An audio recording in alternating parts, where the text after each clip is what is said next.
नमस्कार दोस्तों, welcome to the concept academy. My name is Rishikesh and आज का हमारा विषय है impacts of corona virus on humanity. ये पूरे लेक्चर की सीरीज़ का ये पहला लेक्चर है जो कि इंट्रोडक्शन देता है इस पूरे टॉपिक के बारे में।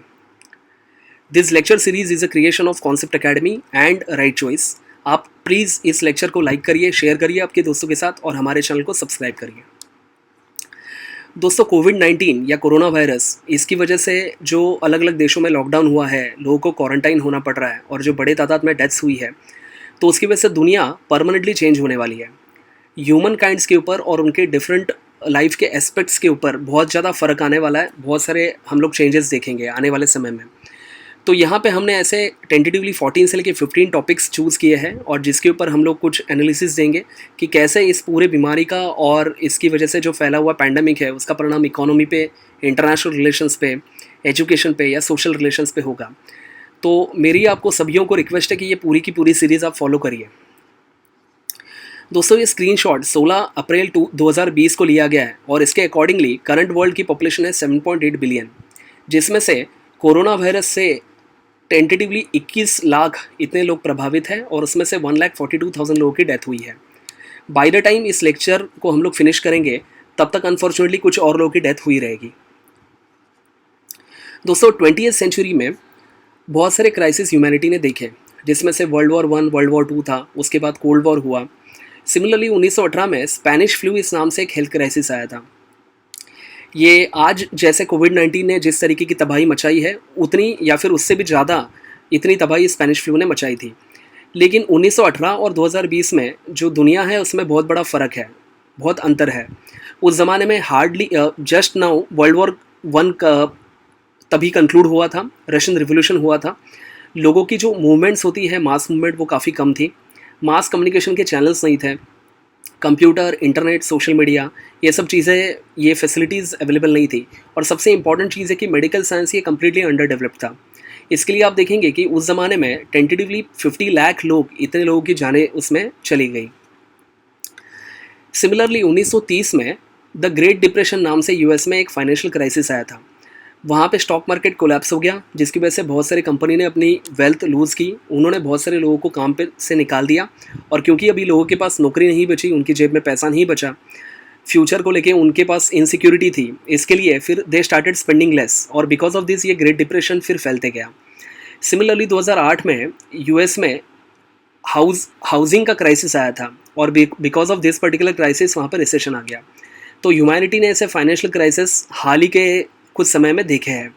लेकिन ये कोविड-19 की पैंडमिक ये कम्प्लीटली यूनिक है, क्योंकि this is not only a single crisis of health, this is a combination of multiple crisis. तो यहाँ पे सबसे इंपॉर्टेंट चीज़ है ये समझना कि along with the health and the financial crisis, this is also a crisis of confidence. जहाँ पे लोग एक दूसरे को हैंडशेक करने से डर रहे हैं या मास कम्पिटिशन जैसे कि मेट्रो या फिर लोकल ट्रेन से ट्रैवल करने के लिए उनको फियर है, तो यहाँ पे क्राइसिस ऑफ कॉन्फिडेंस भी है। इसके लिए जो पुराने सॉल्यूशंस है वो यहाँ पे एप्लीकेबल शायद ही होंगे। सिमिलरली नासिम निकोलस तालिब, ये एक ऑथर है, बहुत बड़े थिंकर है, तो उन्होंने एक बुक लिखी थी द ब्लैक स्वैन, और उनके अकॉर्डिंगली या फिर बाकी जो भी विशेषज्ञ है उनके अकॉर्डिंगली ये जो पैंडमिक है ये ब्लैक स्वैन इवेंट है। ब्लैक स्वैन इवेंट ये बहुत रेयर होता है, उसके जो इम्पैक्ट है वो बहुत डीप और वाइड होता है और ये इम्पॉसिबल होता है प्रेडिक्ट करने के लिए। तो because of all this things पहली बार ऐसी कुछ चीज़ें हो रही है, therefore old methods will not be enough. हमें क्रिएटिवली सोचना पड़ेगा, नए चीज़ों के बारे में हमने सोचना पड़ेगा, हमें उसको इम्प्लीमेंट करना पड़ेगा। ऑल्सो ये पर्टिकुलरली प्रॉब्लम ग्लोकल है, मतलब इसके परिणाम ग्लोबल लेवल पे भी दिखेंगे और आपके शहर में, आपके गली में, आपके आजू बाजू में लोकल लेवल पे भी इसके परिणाम आपको दिख रहे हैं। सो this is a Glocal issue. इस पैंडमिक के कुछ कुछ फीचर्स जो भी हमने अभी डिस्कस किए, तो ये इसकी पूरी समरी है। अब इसके दोस्तों हम लोग रीजंस देखते हैं स्प्रेड के। जितनी भी चीज़ें हमने इंटरनेट पे पढ़ी है या इसके बारे में जो लिटरेचर प्रदर्शित हुआ है, तो उसको एनालिसिस करके बाय एंड लार्ज ऐसे 10 रीजंस है जिसकी वजह से ये कोरोना वायरस की बीमारी इतनी बड़ी हो गई। वन बाय वन इसको हम लोग देख लेंगे। सबसे पहला रीज़न है unnatural eating habits of few people in China. China is a country of around 145 crore people, जिसमें से 2 to 3% इतने लोग वाइल्ड लाइफ को कंज्यूम करता है। चाइना देश, उसका एक प्रोविंस जिसका नाम है हुबेई, उसका एक शहर वुहान। वुहान में कुछ लाइव वेट मार्केट्स, मतलब लाइव एनिमल्स मार्केट चलते हैं। अभी तो गवर्नमेंट ने उसको बंद कर दिया, लेकिन कोरोना वायरस के टाइम पे चलते थे। तो वहाँ पे ऐसे वाइल्ड लाइफ की ट्रेड होती है, जैसे कि पेंगोलिन है या फिर बैट्स है या फिर सिवेट कैट्स है, और कुछ लोग इसको कंज्यूम करते हैं। अब ऐसा माना जाता है कि किसी एक व्यक्ति ने ऐसे बैट्स को और सिवेट कैट्स को कंज्यूम किया था, और ये कोरोना वायरस ऑलरेडी उस एनिमल्स में था, और वहाँ से वो उस आदमी को हुआ, और अल्टीमेटली उसने वुहान के कुछ लोगों को, और वहाँ से फिर वो दुनिया भर में फैला। अब इसमें यूनिक चीज़ ऐसी है कि ये जितने भी वायरसेस होते हैं, so they are basically made for a body of an animal. मतलब एनिमल का लंग्स है या उसकी जो इम्यूनिटी है उसके साथ फाइट करने के लिए, या उसके अकॉर्डिंगली नेचर से वो वायरसेस का इवोल्यूशन होता है। अब आप जस्ट सोचिए कि अगर एक किसी WWF प्लेयर की मैच किसी सर्वसामान्य नॉर्मल से आदमी के साथ अगर लगाई जाए, तो ऑब्वियस ही चीज़ है कि वो तो पीटेगा। सिमिलरली एक ऐसा वायरस जो कि एनिमल्स को अटैक करता है, अगर वो ह्यूमन काइंड्स के लंग को अटैक करे, तो जाहिर सी बात है कि ह्यूमन काइंड्स इससे बहुत ज़्यादा लेवल पे प्रभावित होंगे, उनकी डेथ हो सकती है। So this is one thing. दूसरी चीज़ है कि चीन में there is a lack of democracy and free flow of information. यहाँ पे इस फोटो में जो डॉक्टर ले वेनलियांग है, तो he was a whistleblower. उन्होंने इनिशियल डेज़ में, he himself was a doctor, so उन्होंने इनिशियल डेज़ में ये पूरा फिनोमेना ऑब्जर्व किया था, और अपने दोस्तों को मेडिकल फ्रेटर्निटीज़ में और जो वहाँ का एडमिनिस्ट्रेशन है उनको बताने की कोशिश की थी। लेकिन वहाँ के सरकार ने, पुलिस ने उल्टा उसी के ऊपर ये आरोप लगाया कि तुम अफवाह फैलाने की कोशिश कर रहे हो, और वहाँ से माफ़ीनामा उससे साइन करवा लिया। अनफॉर्चुनेटली कुछ दिनों के बाद उसकी डेथ होती है, और उसके बाद वहाँ की सरकार को, लोगों को ये पता चलता है कि कितना बड़ा सीरियस इशू है। लेकिन ये सब चीज़ें होने तक जो गोल्डन टाइम है वो लॉस्ट हो गया था, और तब तक हज़ारों लाखों लोग इससे इन्फेक्टेड हुए थे, और वो और लाखों लोगों को इन्फेक्ट कर रहे थे। अगर फ्री फ्लो ऑफ इन्फॉर्मेशन होता और इस विसल ब्लोअर की बात वहाँ के मीडिया तक पहुँचती, तो शायद इसके ऊपर सरकार को इमीडिएटली काम करना पड़ता, और इसका जो प्रभाव है या उसका जो स्प्रेड है वो रुक जाता। और एक खास चीज़ है कि आज का जो वर्ल्ड है या आज की जो दुनिया है वो बहुत ज़्यादा ग्लोबलाइज्ड है। There are very fast modes of communication. अगर आप मुंबई में रहते हो और यहाँ से आपको न्यूयॉर्क में जाना है, तो इट टेक्स अराउंड 22 आवर्स। पृथ्वी को एक पूरा चक्कर काटने के लिए 24 घंटे लगता है, और पृथ्वी के एक कॉन्टिनेंट से दूसरे कॉन्टिनेंट में आपको जाने के लिए सिर्फ 22 घंटे लगता है। इसके लिए वुहान से बहुत सारे लोग इटली, रोम, USA और भी यूरोप के शहर में पहुँचे थे, और उनको पहले पता चलने के पहले कि वो इन्फेक्टेड है, उसके पहले ही उन्होंने औरों को इन्फेक्ट कर दिया था। इसकी एक खास बात है कि इस डिसीज़ का जो इंक्यूबेशन पीरियड है वो बहुत ज़्यादा हाई है। मतलब क्या, कि अगर आप इन्फेक्ट होते हो किसी एक तारीख को, तो आपको जो सिम्टम्स है वो शायद दिखेंगे 7 या 8 दिन के बाद। आदमी तभी डॉक्टर के पास जाता है जब उसको सिम्टम्स दिखता है, लेकिन कोई व्यक्ति अगर डे 1 से इन्फेक्टेड है, तो वो पोटेंशियली दूसरों को भी इन्फेक्ट कर सकता है, और 7 दिन तक वो इन्फेक्ट करते रहेगा, क्योंकि उसको कोई बुखार या फिर कोई कफ वगैरह नहीं है।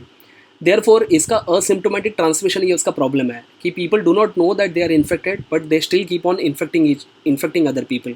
सो बिकॉज ऑफ दिस इसका जो स्प्रेड है वो बढ़ा।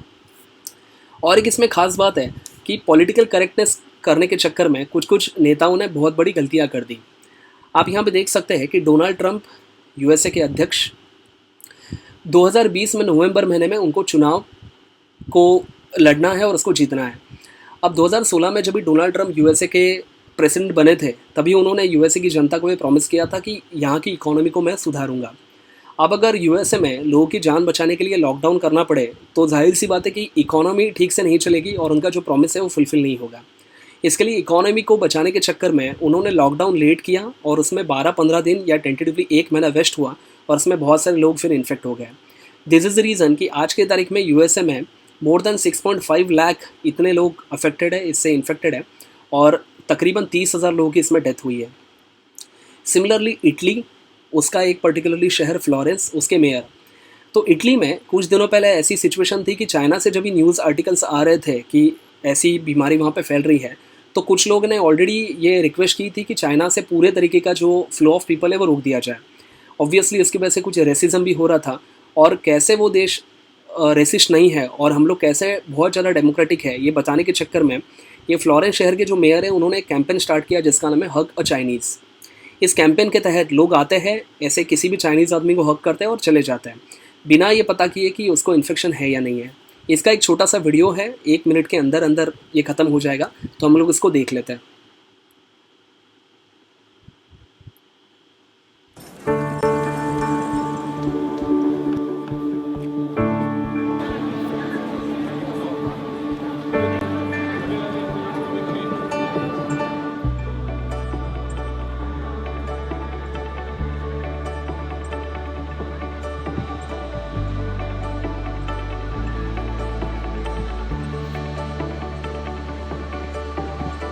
अब देखिए यहाँ पे चाइनीज़ मूल का एक रहवासी आंखों पे पट्टी लगाता है और वहाँ पे बोर्ड पे उसने लिखा है कि I am not a virus, I am a human being, और प्लीज़ कोई डिस्क्रिमिनेशन मत करना मेरे साथ।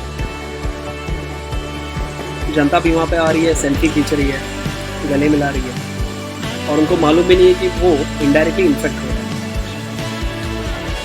अभी आपको शायद पता चला रहेगा कि इटली में इतना ज़्यादा डेथ रेशो क्यों है। ओह, सो आई होप आपको ये समझा रहेगा। छठवां इसका एक रीज़न है कि हमारी जो अर्बनाइजेशन की पॉलिसीज़ है वो काफ़ी हद तक हैफेजार्ड है और बहुत सारी सिटीज़ डेंसली पैक्ड है। न्यूयॉर्क की पॉपुलेशन बहुत ज़्यादा है, तकरीबन 1.2 करोड़ पीपल यहाँ पे रहते हैं। सिमिलरली मुंबई, दिल्ली ऐसे सिटीज़ में भी बहुत ज़्यादा पॉपुलेशन है, और अगर यहाँ पे किसी एक व्यक्ति को इन्फेक्शन होता है तो वो ज्योमेट्रिक प्रोग्रेशन में बढ़ सकता है।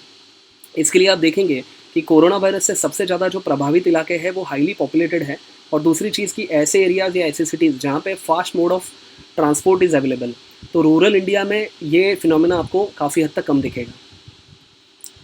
इसका और एक रीज़न है कि हमारे जो पॉलिसी मेकर्स हैं और हेल्थ ऑफिशियल्स हैं, उन्होंने कभी भी ऐसा सोचा नहीं था कि इतने सारे लोगों को एट अ टाइम एडमिट करना पड़ सकता है या आईसीयू की रिक्वायरमेंट हो सकती है, बहुत सारे वेंटिलेटर लग सकते हैं। किसी भी देश का प्रिपरेशन इस हद तक नहीं था। So that was one more reason. Finally WHO, world health organisation, इनका जो इनिशियल स्लो और फॉल्टी रिस्पॉन्स था ये भी इसके लिए कारणीभूत था। ताइवान नाम का एक छोटा सा देश है, ये चाइना इसको अपना खुद का टेरिटरी मानती है, तो ताइवान ने जैसे ही चाइना में ये सब इन्फेक्शंस हो रहे थे तो उसकी न्यूज़ और उसके बारे में एक क्वेश्चन WHO को भेजा था।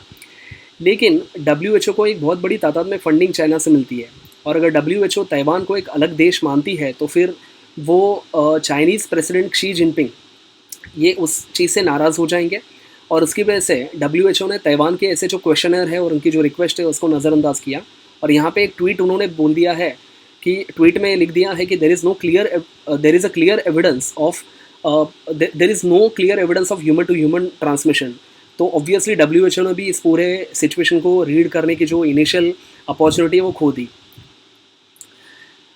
वेस्टर्न इकोनॉमीज़ में जो सिटीजन्स है वो अपने फंडामेंटल राइट्स को लेके काफ़ी सजग होता है, जो कि अदरवाइज़ तो एक अच्छी बात है। लेकिन जब सरकार आपको बोलती है कि आप घर पे बैठो, आप बाहर ना निकलना, सोशल डिस्टेंसिंग को फॉलो करो, तब ऐसे लोगों को लगता है कि यार ये सब चीज़ें हम लोग क्यों करें। तो उन्होंने इसको काफ़ी कैजुअली लिया, कैजुअल अप्रोच था, और ये कैजुअल अप्रोच की वजह से धीरे धीरे लोग ज़्यादा इन्फेक्ट होते गए। इसका और एक 10वां रीज़न ये है कि इसका रेट ऑफ मल्टीप्लिकेशन बहुत ज़्यादा है। 1 से 2, 2 से 4, 4 से 8, 8 से 16, 16 से 32, इस तरीके से ज्योमेट्रिक प्रोग्रेशन पे ये बढ़ता है। तो एक रहता है लीनियर प्रोग्रेशन, मतलब 1 + 1 + 1, और दूसरा रहता है ज्योमेट्रिक प्रोग्रेशन। तो धीरे धीरे ये नंबर ऐड नहीं हुए, मल्टीप्लाई होते गए। तो ये सभी समरी यहाँ पे दी है, आप वीडियो को पॉज करके इसको देख सकते हैं। दोस्तों यहाँ पे 4 चीज़ें बहुत ज़रूरी है समझना कि ये प्रॉब्लम जितना आसान और ऊपर ऊपर से हमें सिंपल सादा लग रहा था वैसा है नहीं। This problem is much more complex than we think. Reason ये है कि मॉडर्न इकोनॉमीज़ ये बहुत ज़्यादा इंटीग्रेटेड है। दूसरी चीज़ कि हमने जिस स्पीड से लॉकडाउन किया और पूरा का पूरा मोमेंटम रोक दिया, अब वही इकोनॉमी को मोमेंटम में लाने के लिए टाइम लगने वाला है। The speed of halt of momentum is not as equal as speed of starting और speed of getting the momentum. तो बहुत सारे फैक्टर्स इसमें आएंगे, तब जाके चीज़ें नॉर्मलाइज होंगी। और एक चीज़ है कि there is a crisis of confidence. लोगों के माइंड में फियर साइकोसिस ऑलरेडी बिल्टअप हो गया है। People are very fearful of handshaking with each other. This is unprecedented, ये पहली बार शायद हो रहा है। इसके लिए ये सभी कारणों के लिए सोसाइटीज़ और गवर्नमेंट ने काफ़ी क्रिएटिव थिंकिंग और इनोवेटिव आइडिया लगाना ज़रूरी है। दोस्तों 2 तरीके के प्रॉब्लम्स होते हैं। एक जिसमें आपको एक्सटर्नल लायबिलिटी क्लियर कट दिखती है, आपको दुश्मन पता है, प्रॉब्लम्स क्या है वो आप देख सकते हो और उसको आइसोलेट करके आप उसके साथ फाइट कर सकते हो, जैसे कि टेररिज्म की समस्या। लेकिन कुछ कुछ ऐसे प्रॉब्लम होते हैं जहाँ पे हमारा एसेट ही हमारी लायबिलिटी बनती है।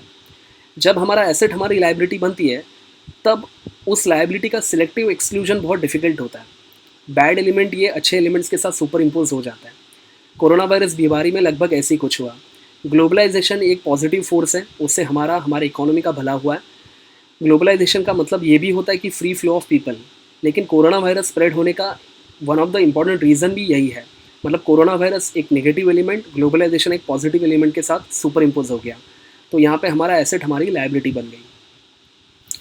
दोस्तों यहाँ पे और एक इम्पॉर्टेंट चीज़ है कि बटरफ्लाई इफेक्ट और डोमिनो इफेक्ट यहाँ पे काम कर रहा था। बटरफ्लाई इफेक्ट ये एडवर्ड नॉर्टन लॉरेंस नाम के एक अमेरिकन मैथमेटिशियन और मेटेरियोलॉजिस्ट ने दिया है। उनका ये कहना था कि अगर कोई तितली है जो अपने पंख को फैलाती है तो इनिशियल लेवल पे वो बहुत माइन्यूट लेवल पे कुछ एयर का मूवमेंट स्टार्ट करती है, और अगर अलग अलग कंडीशंस वैसे सेट होते गए तो वो धीरे धीरे उसका इम्पैक्ट बहुत ज़्यादा एम्पलीफाई होते जाएगा, इतना कि शायद कोई टॉर्नेडो इससे आ सकता है या फिर आने वाला टॉर्नेडो इससे रुक सकता है। तो यहाँ पे उसका समरी ये है कि a very small change in initial conditions has a potential to create a significantly large outcome. This happens because world is interconnected complex web. आप देखेंगे कि बहुत सारे ऐसे इवेंट इसके एग्जाम्पल्स के तौर पे बताए जा सकते हैं, जैसे world war 1, Australian bushfires, me too movement या फिर कोरोना वायरस का पैंडमिक। ये सभी जो इवेंट है ये बहुत माइन्यूट छोटी घटना से स्टार्ट हुआ है। शायद ही किसी ने ये सोचा रहेगा कि वुहान शहर में कोई लोग वाइल्ड लाइफ का कंजम्पशन कर रहे हैं जिसकी वजह से 4 बिलियन लोग लॉकडाउन में चले जाएंगे, कई सारे बिजनेसेस कोलैप्स हो जाएंगे, लोगों की नौकरियां छिनेंगी, आपको आपकी सैलरी नहीं मिलेगी और इतने सारे डेथ होंगे। इसमें एक इफेक्ट यहाँ पे फॉलो होता है जिसका नाम है डोमिनो इफेक्ट। तो इंस्टेड ऑफ एक्सप्लेनिंग इट, मैं चाहता हूँ कि आप एक छोटा सा वीडियो देखें। इस वीडियो की जो लेंथ है वो लेस देन 1 मिनट है।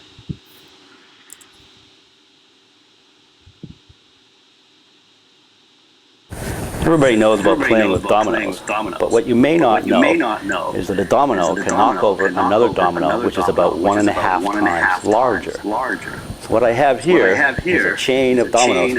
Each one is 1.5 times larger than the previous one.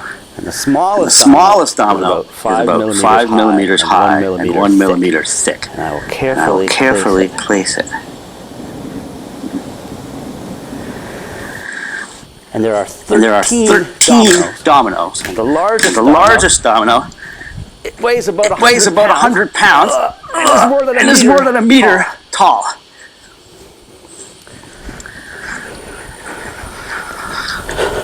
Ready?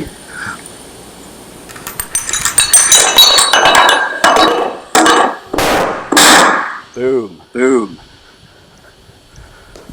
That was 13 dominoes. If I had 29 dominoes, the last domino would be as tall as the Empire State Building.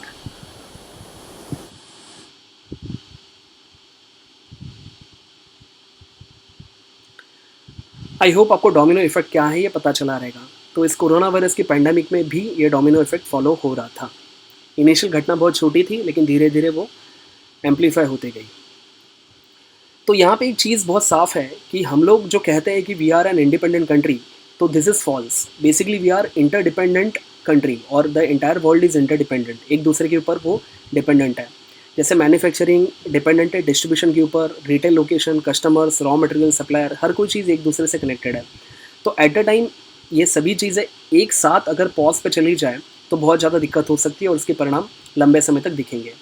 आपका mobile phone, इसका designing होता है California में, इसका assembly होता है China में, Hong Kong की कोई कंपनी इसको शिपमेंट करती है और ये बेचा जाता है इंडिया में। तो the entire world is interdependent and interconnected.